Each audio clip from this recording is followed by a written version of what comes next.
Psalm 103 verse 1. Bless the Lord, O my soul, and let all that is within me bless his holy name. David wants to bless God with all that is within him, and we would readily agree, and we would say we want to bless God with all that is within us. But unfortunately, we frequently don't, And I began to become aware that I only chose to bless God when I was feeling on top. In other words, I would avoid him after I'd say had a bad disagreement with somebody, but I would relish spending time with him after I'd done something that I thought was commendable.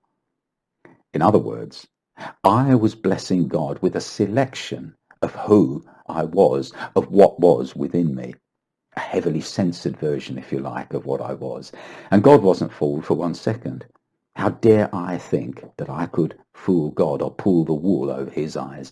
And what's more, how dare I attribute a hardness of heart to God, believing in effect that he could only partially love me, that there were bits of me that he rejected, and if he saw them, he wouldn't be happy, so I hide them from him. And another thing, how can I even know what pleases God and what displeases him? I know nothing. Maybe what I sometimes think is such a blessing to him isn't such a blessing, and maybe vice versa too. Now, I recall a very special Gentile woman who came to Jesus for help and was rebuffed because his ministry at that time was solely for the Jews. It's found in Matthew chapter 15. He rejected her plea, firmly explaining to her that the food he had was not to be thrown to the dogs. You remember the story.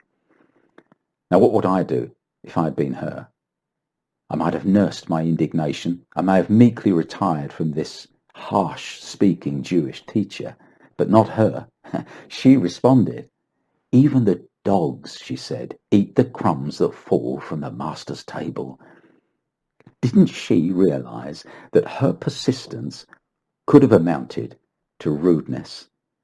How would Jesus now express his anger to this stubborn woman? What did he say? He said, "Woman, you have great faith. Your request is granted." You see, she pleaded with everything that was within her. Fear, desperation, hope, love, faith, even her stubbornness. And Jesus accepted it all. Bless him with everything that is within you.